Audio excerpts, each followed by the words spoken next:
yourself on the path to the most beautiful skin of your life. Trust me, it's worth it. This special offer is not available anywhere else, so don't delay. Scan the code, go to meaningfulbeauty.com, or call the number on your screen now. Welcome to NTD Newsroom. I'm Fiona G. On the first day of his Middle East trip, President Trump secures $600 billion in investment from Saudi Arabia. What we know about this economic agreement.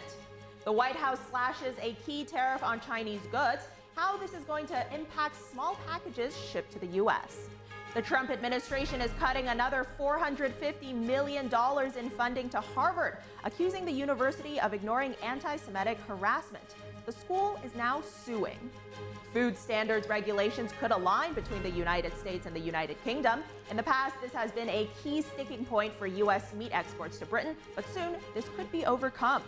House Republicans unveil a budget proposal. It cuts Medicaid to fund tax cuts, but there's dissent from both sides of the aisle. We'll break down the healthcare and political arguments in this debate. And the Texas legislature passes resolutions today, recognizing the founding of the spiritual group Falun Dafa.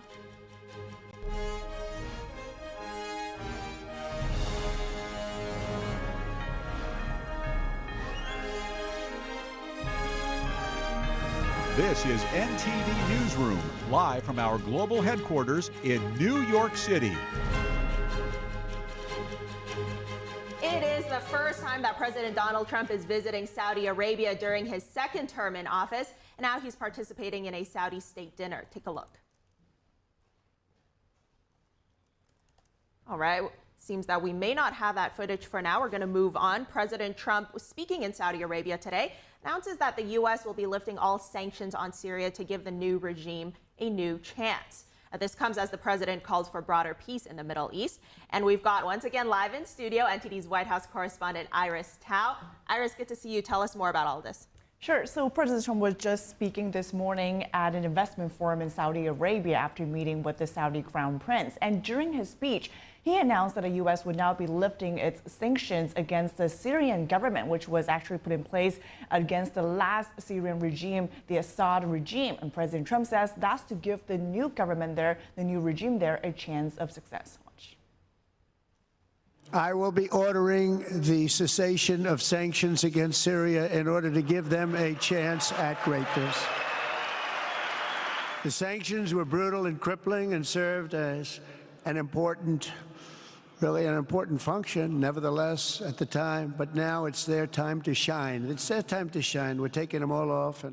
And furthermore, President Trump says Syria has had a share of travesty, killing, and war in many years during the civil war and the recovery from it, which was a struggling process. And President Trump says that's why his administration is now trying to restore relations and normalize relations between the U.S. and Syria. And meanwhile, we know that after 14 years of civil war, the country has really struggled both economically and also socially, and of course, among its people in different conflicts. And Assad regime was actually overthrown last year in December under the previous Biden administration. And now, of course, when Trump took office, now it's a different situation. And the Trump administration says that they're hopeful that this will encourage more, of course, communication between both countries, as well as actually facilitate economic development as well in the region.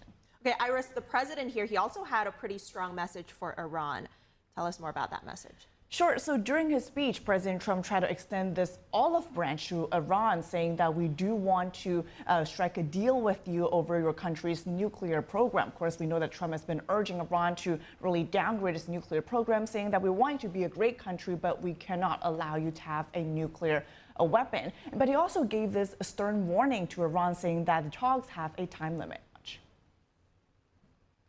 Yet I'm here today not merely to condemn the past chaos of Iran's leaders, but to offer them a new path. But they cannot have a nuclear weapon. This is an offer that will not last forever. The time is right now for them to choose. And now President Trump is also urging the larger Middle East region, different leaders in the region, to put down their differences and really honor their history and origin, highlighting that a lot of them actually have very deep origin in faith and spirituality, urging them to really come together to create a more prosperous region. Watch. Put aside your differences and focus on the interests that unite you, then all of humanity will soon be amazed at what they will see right here in this geographic center of the world, it really is, it's like a center of the world, and the spiritual heart of its greatest faiths. And of course, we know that this is Trump's first international trip. This is the first planned one aside from his travel to Rome for the Pope's funeral. But this highlights really the importance for the Trump administration and really strengthening relations with these Arab countries, especially as they're trying to also deepen economic ties. Absolutely. So what else has the president touched on during this trip so far in Saudi Arabia? Sure. So this trip's main focus is to highlight economic cooperation and deepen that. We know that aside from Saudi Arabia from today, he's also going to set to travel to, for example, the UAE as well as Qatar during the next days of this week. And he's trying to really secure more investments from these countries. Today, we know that he has secured a $600 billion commitment from Saudi Arabia to invest in the U.S., which also includes a large defense partnership valued at about $140 billion. So that's some major step forward between the two countries when it comes to economic cooperation. And Trump is also actually highlighting the ties between the two countries, saying how like 8 years ago, this was also his first international trip as his first term in president. And he says that things have changed a lot here, more skyscrapers, more high-rise buildings here he's seeing in Saudi Arabia. And he's also urging actually Saudi Arabia to join the Abraham Accords, which is to normalize their relations with Israel. Of course, we have heard the Saudi government saying before that they're not considering that, but it remains to be seen if this tie between the Crown Prince and President Trump, if apparently was very strong, would actually facilitate that in that direction. Yeah, hard to believe sometimes that first trip you mentioned there was already 8 years ago, right. Nearly a decade. And the president also joking that maybe that investment could go up to $1 trillion. We'll see how that goes. But Iris, thank you so much. And seems we're matching today. This was not planned. Yeah, I promise, not planned, but great minds think alike. Of course. All right, Iris, thank you. Of course. And moving on, President Trump said that Secretary of State Marco Rubio will be attending the Russian-Ukrainian talks in Turkey this week. Now, Ukrainian President Zelensky is saying that he's ready to meet with Russian President Vladimir Putin. Putin has previously said that Russia was ready for direct talks in Turkey. And some major trade news now. The White House is rolling back a key tariff on China. A White House executive said that the U.S. would cut the de minimis tariff on Chinese shipments to 54% from 120%. De minimis tariffs relate to small packages from China with a value under $800. A flat $100 fee per package will remain in place and takes effect starting tomorrow. The White House also scrapped a planned $200 hike set to take effect on June 1st. The move could ease cost pressures for platforms like Temu and Shein, which compete with U.S. retailers by shipping cheap goods directly from China. Some good news from the Labor Department. The latest report shows inflation cooled for the third straight month in April. Consumer prices rose 2.3% in April from a year ago, the lowest annual inflation reading since 2021. Grocery prices fell 0.4%. The figure was pulled down in part by a big 12.7% drop in the price of eggs. The government said it was the biggest decline in food costs at home since September 2020. The Consumer Price Index showed the average price for a dozen grade A eggs dropped to around $5. The price was at a record $6.23 per dozen. The inflation report also suggests the tariffs have not yet impacted the prices of many items. House lawmakers are back in Washington today ahead of a series of high-stakes committee votes this week. The votes are key hurdles that Republicans must clear in order to pass a tax and spending cuts package that they hope to do so by Memorial Day. Committees must advance pieces of the legislation before they can be put together into one bill. Meanwhile, House Speaker Mike Johnson is working to stave off a revolt from any one faction of his conference that could tank this GOP agenda. Contentious issues, including cuts to Medicaid and food stamps, are at play here. And another point of contention, updating the 2017 deduction cap on state and local taxes. Republicans have unveiled their long-awaited multi-trillion-dollar tax proposal. President Trump is calling it the One Big Beautiful Bill. Here's NTD's Daniel Monahan. Republicans say the bill would save families around $1,700 a year and boost take-home pay for households with 2 children by up to $5,000. It locks in the lower tax rates from the 2017 Trump Tax Cuts and Jobs Act, set to expire in 2025, making them permanent. It expands the child tax credit to $2,500 from $1,000 until 2029 and keeps it at $2,000 after that. The bill raises the estate tax exemption from $14 million to $15 million and exempts taxes on some tipped income and overtime pay. It also exempts taxes on interest payments on loans for domestic vehicles. Up to $5,000 for contributions to scholarship funds for private schools would also be exempt. The bill also allows taxpayers to deduct up to $30,000 for state and local tax payments, up from $10,000 now, and creates a new $4,000 deduction for seniors. Parents would be able to contribute up to $5,000 a year tax-free into special savings accounts for their children, usable for school, housing, or other costs when they reach adulthood. There's also support for businesses offering paid family and medical leave via tax credits. The bill also makes the 23% small business deduction permanent, supports 100% expensing for factories, and repeals the IRS gig worker reporting rule.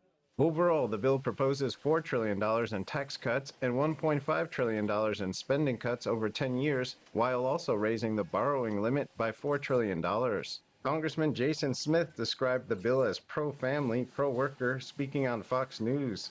Making permanent the expiring provisions of Trump's successful 2017 tax cuts will provide more certainty for small businesses. For example, the small business deduction affects 30 million small businesses, and right now they don't know if their tax rate was going to be 43.4%, around 25%. Despite early discussions, the final bill does not raise taxes on wealthy individuals or introduce a millionaire's tax. It's not in this bill. All the tax rates are staying the same as what they currently are. What is in this bill is delivering for working class Americans. No tax on tips, no tax on overtime, tax relief for seniors. The bill raises taxes on the biggest university endowments from 1.4% to 21%. And we're actually going after those elite universities, special interest, and making them held accountable. The bill ends tax credits for illegal immigrants, and economists warn that if the Trump-era tax cuts aren't extended, nearly two-thirds of taxpayers could see higher taxes in 2026. One item is missing: the president's promise to eliminate taxes on Social Security benefits. However, Representative Thomas Massey has introduced separate legislation to do just that. The Ways and Means Committee is scheduled to mark up the bill May 13th. Treasury Secretary Scott Bessent said the legislative process has exceeded expectations, adding that the administration's full economic plan on trade, tax, and regulation could be complete by the end of the year. With Republican control of both chambers in the White House, the bill could pass through budget reconciliation, needing only a simple majority in the Senate.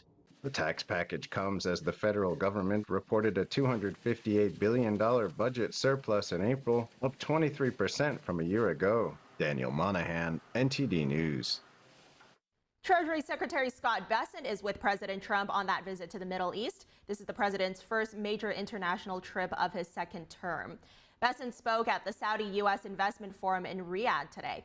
He said he's optimistic the Tax Cuts and Jobs Act that President Trump signed into law during his first term will become permanent. The Treasury Secretary added the Tax Cuts Act would have new features that are very friendly to capital. The Trump administration is terminating another $450 million in grants to Harvard University. Today's announcement comes after the White House pulled $2.2 billion in federal funding last week. The DOJ's Joint Task Force to Combat Anti-Semitism claims that Harvard has failed to protect Jewish students. In a statement released today, the group cited what it called, quote, pervasive race discrimination and anti-Semitic harassment plaguing its campus. According to that statement, Jewish students have been, quote, subjected to pervasive insults, physical assault, and intimidation with no meaningful response from Harvard's leadership. The task force also added, quote, Harvard's campus, once a symbol of academic prestige, has become a breeding ground for virtue signaling and discrimination. The Ivy League university is already suing over the administration's decision to cut off grant funding. United Health Group Chairman Stephen Hemsley is returning to the CEO position, and current CEO Andrew Whitty is stepping down for personal reasons. Hemsley was the company's CEO from 2006 to 2017. Under his leadership, the company grew from a decent-sized health insurance provider to a $400 billion operation. As he takes the CEO role once again, he will also remain the chairman of the company's board of directors. Whitty served as CEO from 2021. The company has seen a string of trouble recently, including the shooting murder of United Healthcare subsidiary CEO Brian Thompson and investigations into company business practices. The company also says it is suspending its annual outlook for 2025 due to more benefit offerings and higher than expected costs for new healthcare enrollees. It says it expects to see growth again in 2026. Coming up next, House Republicans unveil a budget proposal. Now, a key part of it cuts Medicaid to fund tax cuts, but there is dissent from both sides of the aisle. We'll break down both the healthcare and the political arguments when we come back.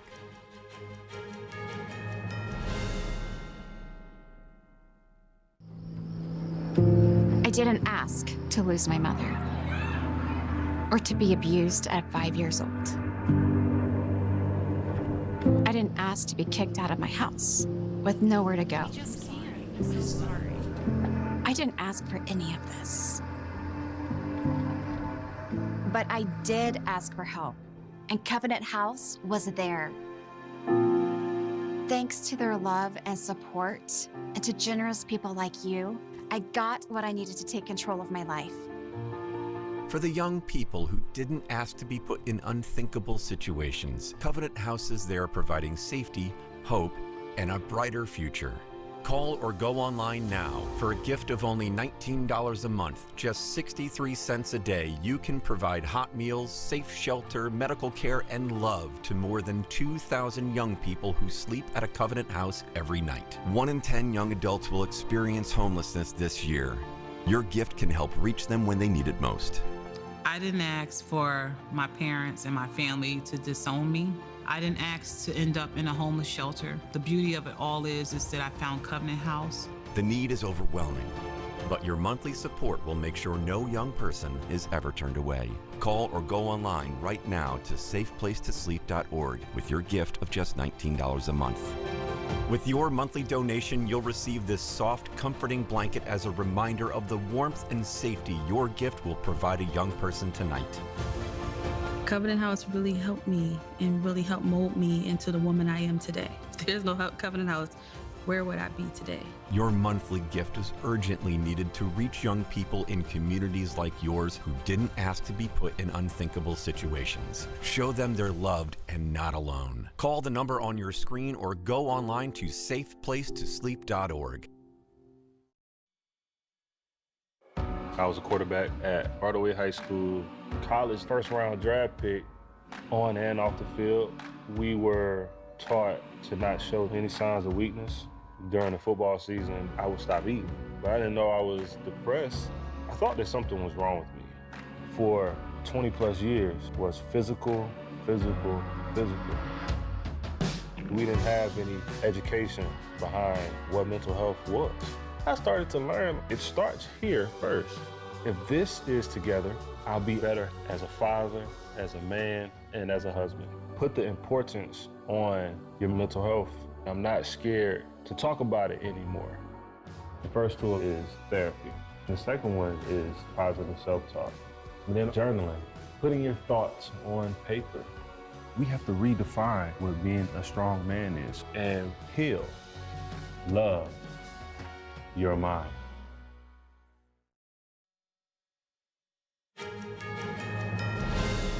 Welcome back. A major development in immigration enforcement. A federal judge has ruled that the IRS can now share tax data on undocumented immigrants with the Department of Homeland Security. A major legal win for the Trump administration. A federal judge ruled on Monday the Internal Revenue Service can share tax data of illegal immigrants with the Department of Homeland Security. Judge Dabney Friedrich, appointed by President Trump, dismissed a lawsuit from nonprofit groups seeking to block this data sharing. The judge concluded that the IRS's agreement with the Department of Homeland Security complies with federal law, as it utilizes legally available tools for criminal investigations. DHS Assistant Secretary of Public Affairs Tricia McLaughlin told Fox News on Monday, data sharing is essential to neutralize public safety threats and to, quote, identify what public benefits these aliens are using at taxpayer expense. Fox News reported clergy members and activists protested outside an immigration and customs enforcement facility in Newark, New Jersey on Monday. Demonstrators prayed for the inmates inside the facility and called for their release. According to Fox News, the clergy members from Faith in New Jersey and Faith in Action said they had volunteered to be arrested. Authorities say at least 2 individuals were arrested by Newark police. Speaking to the news outlet, Homeland Security Assistant Secretary Tricia McLaughlin called the protest a, quote, cheap political stunt.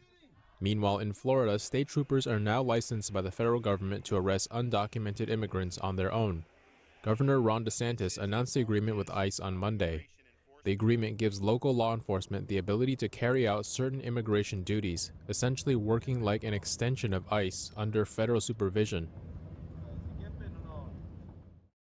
The Trump administration is asking the Supreme Court to lift a temporary block on deporting nearly 200 Venezuelan immigrants. The illegal immigrants are detained in Texas. Many of them are alleged members of the Tren de Aragua gang. In a court filing yesterday, the administration argued that the group poses a serious threat while in custody, citing an incident where 23 detainees barricaded themselves, allegedly threatening to take hostages and harm staff. The government says it's using the Alien Enemies Act to expedite removals. It says the detainees have received proper legal notice. Solicitor General D. John Sauer argued the Supreme Court should allow deportations to proceed, especially given the risks posed to detention facility safety. The High Court's decision could shape how federal authorities handle similar national security-related immigration cases going forward. 3 Chinese nationals and a China-based company have been charged for allegedly importing equipment used for making drugs disguised as normal pills into the United States. Federal prosecutors stated that between December 2011 and April 2025, Capsule CN imported pill-making equipment to the United States using deceptive packaging and false shipping details. In the indictment, prosecutors say Capsule CN was aware that drug traffickers could use the equipment to make fake pills laced with controlled substances like fentanyl and methamphetamine. The Justice Department describes them as lethal fake pills. The company used websites, social media sites, and e-commerce platforms to advertise its business. Prosecutors also say that between 2017 and 2022, Capsule CN allegedly shipped more than 21,000 packages to the United States, with 265 of them intercepted by U.S. Customs. The company allegedly received about $6.8 million through a U.S. payment service. Officials are recommending that adults aged 60 and up not receive the chikungunya vaccine. The warning issued by the FDA and CDC follows reports of severe symptoms in older individuals who received the shot. A total of 17 serious cases in vaccinated individuals 62 through 89 years of age have been recorded as of May 7th. 6 of the severe cases were reported in the United States. IXCHIQ is manufactured by Valneva. The vaccine contains a live weakened version of the chikungunya virus. According to the FDA, the jab may cause symptoms similar to those caused by the mosquito-borne viral disease. The CDC says symptoms can include fever, joint pain, headache, muscle pain, joint swelling, and rash. House Republicans are racing for House Speaker Mike Johnson's Memorial Day deadline to present a budget package that President Trump calls that big, beautiful bill. Now, a key part of this proposal has now been revealed, at least $880 billion in cuts to help cover the cost of $4.5 trillion in tax breaks. A majority of those cuts would be coming from Medicaid. Now, this proposal has drawn backlash from both sides of the aisle. And meanwhile, just yesterday, the president also signed an executive order aimed at making prescription drugs more affordable for Americans. We're going to break down both the healthcare and political debate in this whole discussion now. Joining us, we've got Mike Leon, our NTD News contributor and host of the podcast Can We Please Talk, as well as Katie Talento, executive director of the Alliance of Healthcare Sharing Ministries and former White House health advisor to President Trump. Mike, Katie, it's great to have you both on today. This is a pretty big conversation, Katie. So as someone who has this extensive experience in the healthcare sector, what's your reaction to this proposed cutting plan? Yeah, I think it's a reasonable step to build upon the drug pricing initiatives of the president in the first term. So if we're talking about cutting drug prices in the second term, we have to look at what the unfinished business was in the first term. And the president actually proposed this most favored nation idea that the United States shouldn't pay the worst prices in all the world. They should pay the best prices in all the world. He proposed it, and there was a lot of internal staff wrangling, and it eventually was pulled back before the end of his term. So I'm really excited to see that that's now back on the table. All right, so let's look for a second at this specific cut that we're seeing in this budget bill proposal. Mike, it's drawing a bit of, or rather a lot of criticism from both sides of the aisle, it would seem. The nonpartisan Congressional Budget Office says that this could amount to people with health care, cutting the amount of people with health care by 8.6 million within the next 10 years. And then Mike, Missouri Republican Senator Josh Hawley, he's also saying that his own party's proposed Medicaid cuts, they're, quote, morally wrong and politically suicidal. What's your read on this whole strategy? Yeah, well, first of all, good to see you as always, Fiona. Look, he would say that, right? Because 1.1 million people in his state rely on Medicaid services. And I think people don't understand truly like what Medicaid, obviously outside of providing health services for low income and disabled folks, there's other ancillary services that Medicaid offers. So him writing that, especially as we head into the midterm elections with some key races that are going to be up for grabs, obviously in 25, you're going to have some gubernatorial races. It makes sense for him to write something like that in terms of the political side of it. But let's look at just the services side of it, right? There is some waste, fraud, and abuse. My wife has worked for a few major hospitals in New York and New Jersey. She's been a medical secretary. She's worked in administrative services and medical billing. There is some people that do take advantage of Medicaid services in a myriad of ways. The issue in terms of what this bill outlines in terms of providing clarity on you work 80 hours a month, 20 hours a week, whether it be in a volunteer status or an employed status, and so you can show proof so you can gain these services, citizens being able to use this. I agree with a lot of this and what's being proposed. The issue, as always, Fiona, is the execution part of this, as we've talked about a bunch with respect to executive orders or other things that are coming out of this. And it's because if you look at it, specifically, Democrats are framing it as people will lose coverage. There is some truth in that. The bigger issue will be the administrative part of this, right? You're going to add impact and toll to an already exhaustive process in terms of securing services. When you deal with agencies, you deal with bureaucracy, you deal with red tape, you deal with hours of waiting to call people and to find out information services. I've dealt with it here in Florida, just on the unemployment level. And so when you deal with that, that is a lot of issues that Americans deal with. That's going to be a lot of wait time. That's going to be a lot of time taken away from me actually getting the services I need from this. So that's where it's really going to impact more. When I look at this bill holistically, yeah, there's going to be the politics part of it. And Josh Hawley writing that, obviously he's doing that for the 1.1 million or so constituents in his state that he represents. And I get that. But it's really not only about people losing services. It will be about the burden that this will put on the system overall. Katie, that's exactly what I want to ask you, these concerns that Mike's bringing up. What's your response to that? Especially, we are hearing criticism saying, you know, low-income Americans, particularly in those rural areas, they're going to face more barriers to maintain coverage. And along the same lines, you know, this bill, it's also requiring these biannual eligibility checks and income verification systems. How are states going to enforce that without causing coverage disruptions? I think a lot of states have been eager to try to have the authority and the political cover to actually carry out some of these payment integrity and eligibility integrity measures. I will say that this is politically treacherous. You know, you've got something like 1 in 4 Americans that are receiving their insurance coverage through Medicaid.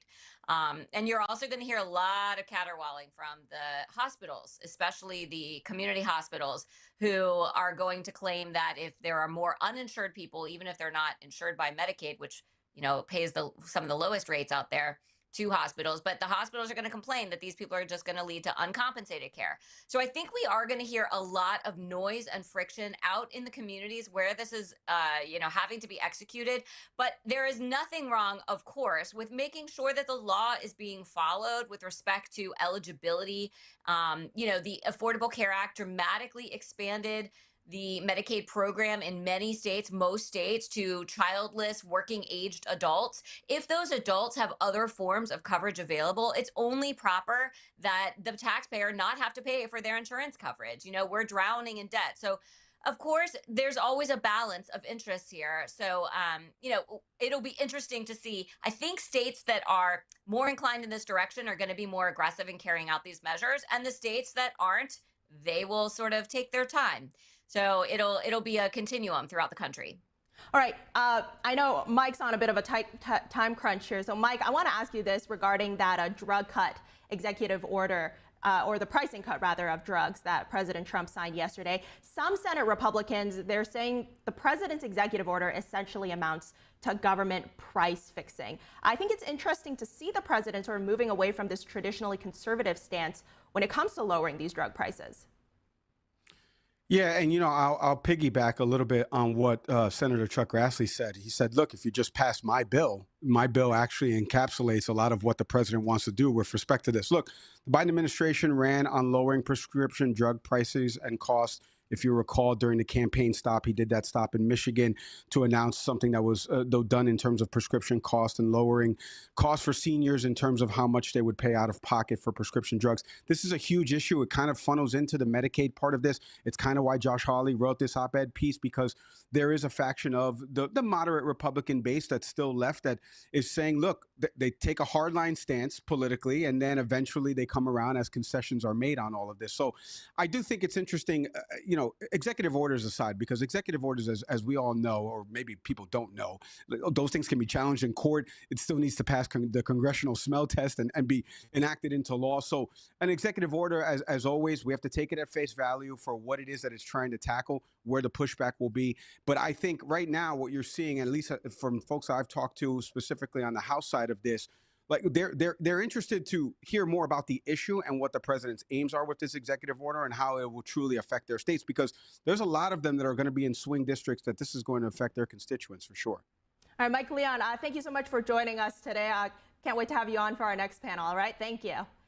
And Katie, we're going to stay on you for just a second. I want to get your take here, because you were an advisor to President Donald Trump in the past. Is this the type of action you were hoping to see from the president when it comes to trying to lower these drug prices? It absolutely is. And, after working in this industry for so many years and working on health policy for so many decades, there isn't a measure against the pharmaceutical cartel that I wouldn't support at this point. And they're not the only ones. The shadowy middlemen known as pharmacy benefit managers, the so-called fake charity hospital systems, there are lots of villains, lots of Bond villains in the healthcare industry. But, just to piggyback on your last question to Mike, with respect to whether this is price fixing in the market, let's say that we had a market. If we had a market for pharmaceutical drugs, first of all, we would have very clear pricing information so that there could be price competition. We would have, direct transactions between the purchasers and the sellers of these products. That is not what we have in the pharmaceutical market. What we have is neither free nor a market. So while it's true that in a actual free market, price fixing by the government can lead to all sorts of market distortions and scarcity, what we're actually seeing is that consumers are getting absolutely raped and pillaged across the fruited plain with drug prices that are so over the top. I work with, healthcare sharing ministries, and they are having to pay hundreds of thousands of dollars for like one cancer drug. There's a cancer drug called Keytruda, which I've seen cost $100,000 per dose, and people have to be on it for life and get it every 6 weeks. Meanwhile, you can get that same drug in another part of the country for $10,000, for $9,000, or you can import it from Canada for pennies on the dollar. So this is extremely distorted market and price fixing. We are the government is the absolute biggest payer in this market. Half of all healthcare is paid for by taxpayers at the federal, state, or local level. And it's time for us to start using that market power. And Katie, before we go here, is there any sort of a deeper issue here in the healthcare system, or just the overall health of Americans that extends beyond just drug prices or price fixing or everything we've been talking about so far? You've absolutely hit on some of the serious root cause issues here. And I love how Secretary Kennedy, when he's asked, how do you lower costs of healthcare? He says, need less healthcare. So to the extent that we have a healthier population, I mean, gosh, we are the sickest, fattest, saddest, most infertile, overtreated, medicated population in all of human history. And so to the extent that we could even make a 5% dent in that chronic illness rate, we would have a dramatic cost savings. So I really appreciate the MAHA movement to make America healthy again, being led by the secretary at HHS and all the agency heads like FDA and NIH. And I'm encouraged that the president is trying to get some of these costs down through kind of the supply side of healthcare, but the demand side for healthcare is equally, if not more important, and what we all really want. None of us really want to need healthcare and expensive drugs. We want to not need healthcare or expensive drugs. That's our real goal. So I think it's very well worth putting resources for the first time ever into achieving that goal, which is really our priority of the American people. All right, Katie Talento, great having you on. Thank you. My pleasure. And in Texas today, lawmakers in both the House and the Senate recognizing the spiritual group Falun Dafa. In separate resolutions, the legislature recognized May 13th, 2025 as Falun Dafa Day. Here's State Senator Angela Paxton, sponsor of the resolution. Practitioners of Falun Dafa strive to attune their lives to the universal qualities of truth, compassion, and forbearance. I met with members of the Falun Dafa community in my district office during my first session, as these individuals shared stories of their friends and their family members who had been imprisoned in China and tortured through the despicable practice of forced organ harvesting. Falun Dafa, also known as Falun Gong, is a spiritual practice rooted in ancient Chinese culture and Buddhist traditions. It's practiced by millions of people in more than 100 countries all around the world. Now, it was first publicly introduced in China on May 13, 1992. Since 1999, the practice has been banned in China due to its growing popularity, which had reached around 100 million participants in China before the suppression began. Paxton had this to say about that suppression. The qualities of truthfulness and compassion and forbearance. These are human qualities. They are the best in all of us. And you know, it is an atrocity of the highest degree that these qualities would be attacked, as they have been by the CCP. Paxton said the Senate has previously passed laws against forced organ harvesting and that the Senate and the House stand with Falun Dafa practitioners. The Senate resolution states that practitioners of the faith are an important part of the diverse cultural fabric of Texas. Lawmakers thought it was fitting on this anniversary to recognize the practice and its members for their devotion to peace and freedom. Coming up, Russia and Ukraine are scheduled to hold direct talks for the first time since the start of the war. What President Trump says about the presence of American officials and the disagreements which have to be resolved. Stay with us.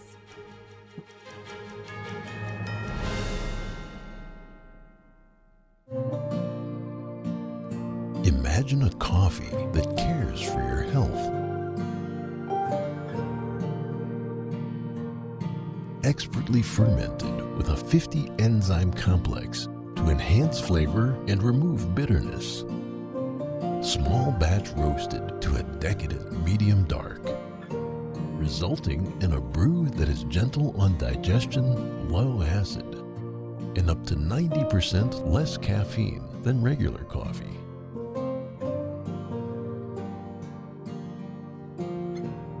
Try America's first enzyme fermented coffee today.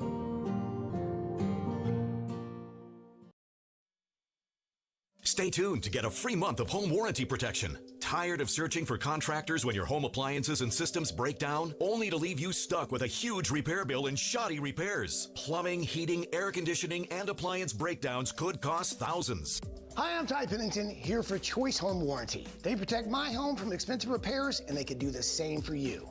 No matter if it's your refrigerator, plumbing, or more than 20 other home systems and appliances, Choice Home Warranty has saved millions of homeowners a whole lot of money. For a low monthly fee, you get their nationwide network of trusted local technicians with plans that cover repairs and replacements done quickly and the right way. I would recommend anyone who is listening to this to call Choice Home Warranty up. It eliminates the anxiety, frustration, and it saves you money. Don't let an appliance or home system break the bank, leaving you stressed. Call Choice Home Warranty before that happens and get your first month free. Plus, call in the next 5 minutes and we'll give you free limited roof leak coverage. That's a $70 value, free. Just call now. No more headaches searching for technicians. No more budget-breaking chaos. Just a peace of mind of having Choice Home Warranty at your service. I trust Choice Home Warranty with my home, and you should too. Year after year, Choice Home Warranty is recognized as the nation's top home warranty and has thousands of 5-star reviews from real homeowners. Experience real budget protection and call Choice Home Warranty now. Stop throwing money down the toilet chasing contractors. Call Choice Home Warranty now and save big with their special offer of your first month free and free limited roof coverage. Don't wait another minute. Call now. Call Choice Home Warranty for your free personalized quote and to get your first month free. Call in the next 5 minutes, and as our special offer, you'll receive free limited roof coverage. That's over $100 in savings. This offer won't last long. Call now to lock in your rate and save big. Call 800-216-9114, 800-216-9114. The impact of a meal goes well beyond feeding our bodies. Because when people are fed, futures are nourished. And with your help, together we can end hunger. Join the movement at feedingamerica.org/act now. Welcome back. The Agricultural Secretary says she wants to see food standards regulations aligned between the United States and the United Kingdom. Britain has in the past rejected some U.S. produce over concerns of low food standards, but these concerns could soon be met and then overcome. Here's NTD's international correspondent Malcolm Hudson from London. Agriculture is a key part to the US-UK trade deal. Britain has said it will not lower its food standards, which has been a key entry barrier for US-reared meats, such as hormone-treated beef and chlorinated chicken. While on a visit to London, Agriculture Secretary Brooke Rollins said she'd like to see the US and the UK align more closely on food standards regulations. US farmers can use disinfectants such as chlorine washes to remove bacteria that may have infected chickens during rearing and slaughter. Critics say it is a cheap way to compensate for or mask poor hygiene and low animal welfare standards. Well, let's first talk about chlorine chicken. I think that is a narrative in your country that perhaps we have not done a good enough job pushing back on. Only about 5% of our chicken in America is actually treated that way with the chlorine. So we have moved over the last decade completely away from the quote chlorine chicken. So I think that's a really important myth to dispel. Meanwhile, on hormone-treated beef, these synthetic hormones encourage fast weight gain so cows can be sent to slaughter quicker. British agriculture charity The Soil Association says the hormones present some human health concerns as well as questions around animal welfare. Rollins said America has decades of research to show hormone beef is safe, but she also suggested the US market can move away from producing it. Our agriculture producers, our cattle producers, etc., obviously are constantly watching what the markets look like. And if the markets are calling for a specific type or they have more opportunity somewhere, then I think that we potentially do see some movement in the market. Trump suggested last week that Health Secretary Robert Kennedy Jr. could implement higher health and environmental standards for US agriculture, saying Kennedy is probably heading towards the British system of standards. Rollins said the US-UK trade deal marked the first of many steps. She said American pork, poultry, seafood, rice and specialty crops are now on the front line for trade with the UK. British farming and food sector leaders have previously urged the UK government not to sacrifice British agriculture to seal the US trade deal.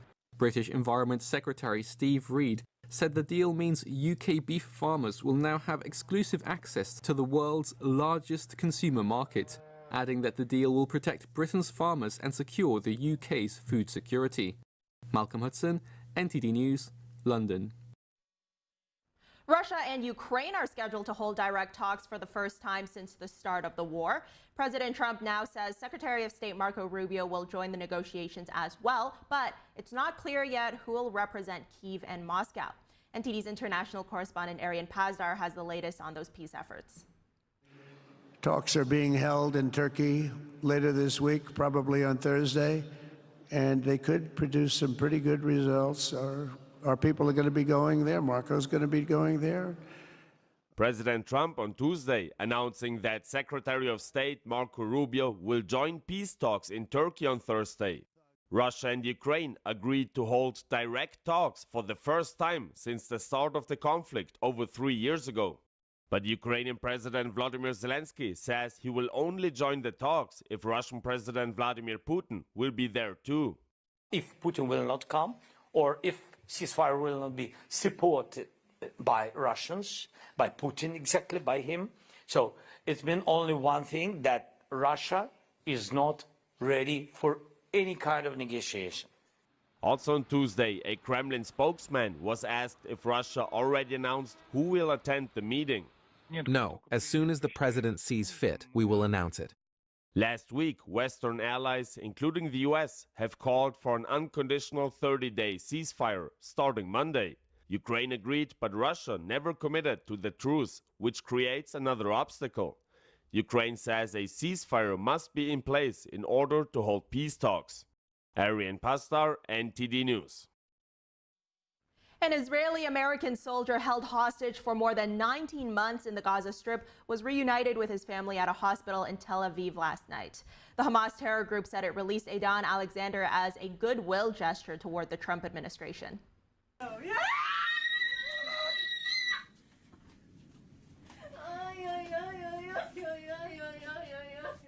Eidan Alexander was the last living American hostage left in Gaza. His parents flew to Israel yesterday.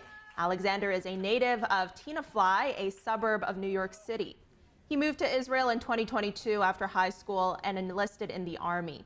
Hamas terrorists seized him from his military base after he volunteered to stay there over the Jewish Sabbath. The Alexander family urged the Israeli government to continue efforts to free all of the hostages, a plea that other families have echoed since the Hamas announcement on Sunday.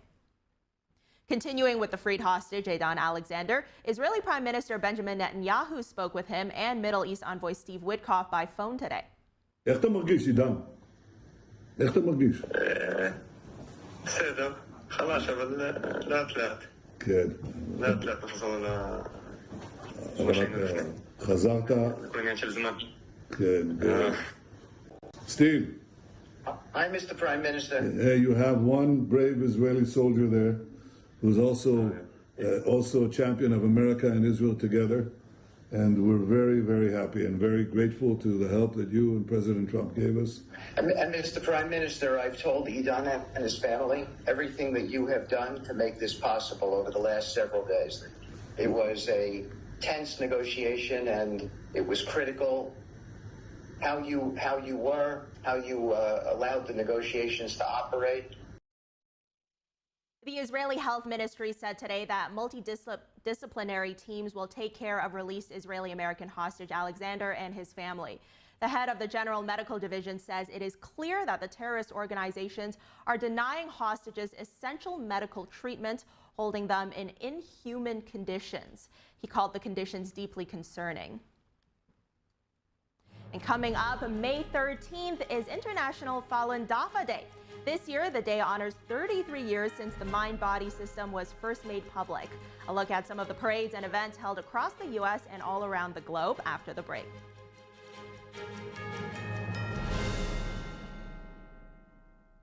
If joint pain from aging is slowing you down, Omega XL can help you get back in the saddle, just like it did for John Walsh. Today I'm here at my ranch exercising some of my polo ponies. Got to be really fit to ride these horses. So as you get older, it gets tougher. I was starting to suffer some of that business, and then I ran into somebody who said, look, you should try Omega XL, and look what it's done. I feel better than I felt in the last 30 years. I'm Reve Walsh. I'm John Walsh's wife. I ride fox hunters, and sometimes I'm in the saddle for 3-5 hours at a time. A lot of work out here.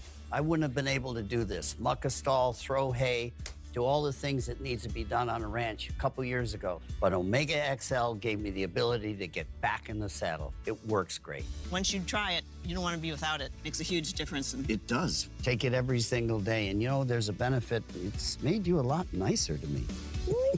If you've been living with pain, it's time to get this special offer, the Omega XL, the joint health supplement that millions have trusted for more than 20 years. Omega XL, it's sourced from the green-lipped mussel, exclusively found in the pristine waters of New Zealand, some of the cleanest waters on Earth. Omega XL, it's natural, drug-free, and it's backed by more than 40 years of clinical research that show it really works. Try Omega XL today.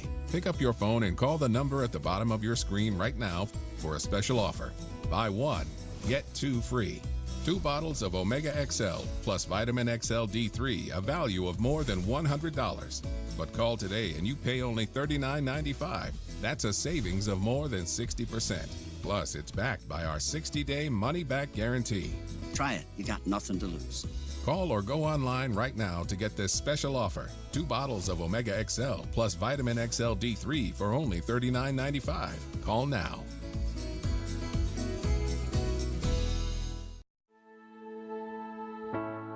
We come from a long line of farmers, and there's a sense of pride with being part of these multi-generational businesses. But there's also a significant amount of pressure. My senior year of high school, my dad made the decision that this world no longer needed him in it. I don't know if he was overwhelmed by the bills and checks that weren't going to be coming in because of the strawberries dying off, but it breaks my heart that my dad made a permanent decision for a temporary issue. Don't feel like you have to go through it alone. Farmers have to take care of their physical and their mental health, because what's a farm without a farmer? In the mornings, that's my time. Watching the sun come up, I can have a cup of coffee and exercise if I want to. It helps me start the day with a sense of gratitude. Yay. Every day is a new opportunity. Don't forget to check in on yourself. Love, your mind.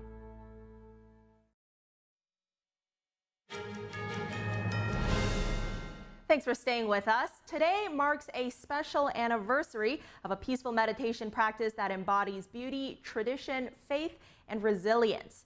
May 13th is International Falun Dafa Day. This year, the day honors 33 years since this mind-body system was first made public. The event is celebrated worldwide as an opportunity to share Falun Dafa's guiding principles, the message of truthfulness, compassion, and forbearance. Here's a look at some of the parades and events that have been held across the U.S. and all around the globe. Practitioners of Falun Dafa, also known as Falun Gong, in the UK, Germany, Australia, and many others held public celebrations for World Falun Dafa Day. The exercise movements are peaceful, kind and soothing, very balanced. It's a good exercise for both mind and soul. For me, it's important to hold activities like this. People need peace and tolerance. This exercise system could help them in that regard. I think if everyone was to practice Falun Gong meditation and exercises, the country would undoubtedly be a much better place. I've been very impressed by the way practitioners live out the values of truthfulness, compassion and forbearance, particularly given the really severe pressure and persecution that they face in China. Last week, thousands of people paraded through the streets of Manhattan in New York City. Vibrant floats, dragon dances, exercise demonstrations, and marching bands lit up 42nd Street, despite the rain. Falun Dafa taught me the concept of looking inside myself to improve myself. And this looking inside and measuring myself with the principles of truthfulness, compassion, and tolerance has really helped me to improve as a person. My growth has been exponential. It has been amazing. Falun Dafa originated in China back in 1992. The mind and body practice includes both slow meditative exercises and 3 guiding principles aimed at improving one's morality. Those are truthfulness, compassion, and forbearance. The system became widely popular across China, with many touting improved health and mental well-being. But in 1999, the Chinese Communist Party launched a campaign to eliminate the practice. Chinese leaders were fearful that Falun Dafa was inspiring Chinese citizens toward faith and free thinking, values which directly go against communist ideology. In the more than 2 decades that have followed, those who refuse to give up their faith have been imprisoned, tortured, and even killed. Minghui.com, a website that reports on Falun Dafa information, has confirmed that thousands of practitioners have died due to the persecution. The true number, concealed by the Chinese regime's censorship, is believed to be far higher. Despite the persecution, which continues today, Falun Dafa has spread to millions around the world, and practitioners continue to persevere and raise awareness in the face of adversity. world's oldest restaurant is celebrating 300 years in business. In the heart of Madrid, the eatery takes diners back in time. NTD's Andrew Thomas has more on what's on the menu. This is Botín. The restaurant in the Spanish capital of Madrid is celebrating 300 years of fine dining. Known for its suckling pig, the attraction draws tourists, celebrities, and world leaders from around the globe. My mom, Chloe, she did the research and wanted to make it part of our family vacation here, and so really excited to get to delve into the history of the restaurant and kind of get a real authentic experience of Spain. Botín was first opened by a French chef, Jean Botín, and later run by his nephew. Back then, customers brought their own ingredients, and the kitchen cooked them. That is the oldest continuously working restaurant or operating restaurant in the world, yes. You know, we talked about how it's been only passed through 2 families only, right? That they only restore things, they don't renovate, they don't redecorate. So it's like jumping back in time. Restaurant owner Jose Gonzalez explains how his establishment earned a Guinness World Record. It's the oldest in the world because the Guinness World Record says so, based on 4 conditions. The first, it has been operating continuously. The second, in the same location. The third, with the same name. And the fourth, with the same activity. One of Botín's most prized features is its wood-fired oven. Made of graphite and brick, it's never gone cold. Even during COVID lockdowns, staff kept the fire alive. Gonzalez describes what draws diners. They come attracted by the history. I understand that especially back in the day, this was spread by word of mouth, which is impressive. We've had it for 60 years. We've never done advertising, nor do we decorate the walls with photos of the celebrities who have visited, which are hundreds that have passed through here, like in many places. Ernest Hemingway helped make a name for Botín in the 1920s. The renowned American writer mentions the restaurant in his first novel, The Sun Also Rises, and his nonfiction work on bullfighting, Death in the Afternoon. Over the years, Botín has welcomed prominent visitors. Well, many big personalities like Ava Gardner, for example. When she was filming The Barefoot Contessa, she would come here too. And indeed, barefoot, she would start dancing on top of a table. Frank Sinatra, a lot of singers and personalities from that time also passed through here. Andrew Thomas, NTD News. Coming up, the health department announces a review of the nutrients required to be in baby formula. That and more in the next hour. Stay with us.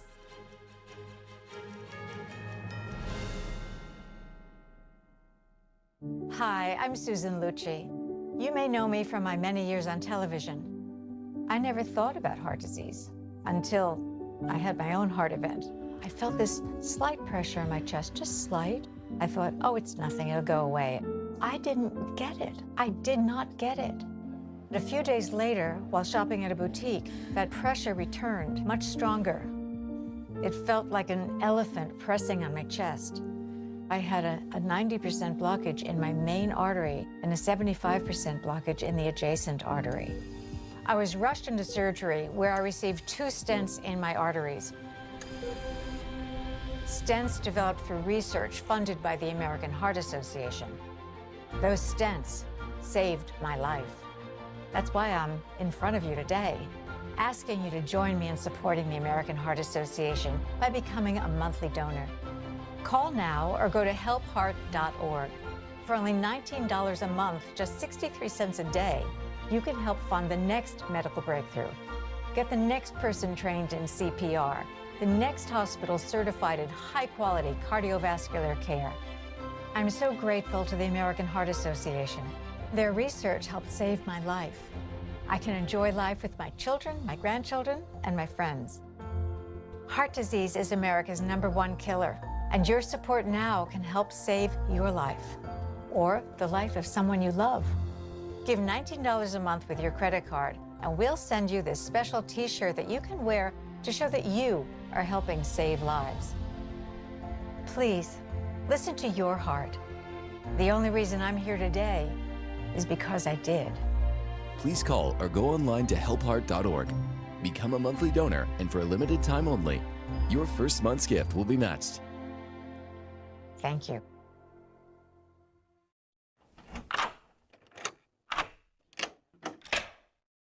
I'm Jonathan Lawson. If you're 50 to 85, please listen closely. The lock I want to talk to you about isn't the one on your door. It's a rate lock for your life insurance that guarantees that once you're insured, your rate can never go up at any time for any reason. Many policies you see don't have one, but you can get a lifetime rate lock from Colonial Penn. This plan was designed for people on a fixed income with coverage options that start at $9.95 a month. That's less than 35 cents a day. Your rate is locked in for life. Coverage can never be canceled, and your acceptance is guaranteed. You cannot be turned down because of your health. See for yourself. Call for an information kit and gift. Both are free with no obligation. Call 1-800-624-6556 for your free information and your free gift. That's 1-800-624-6556. 1-800-624-6556. Call now.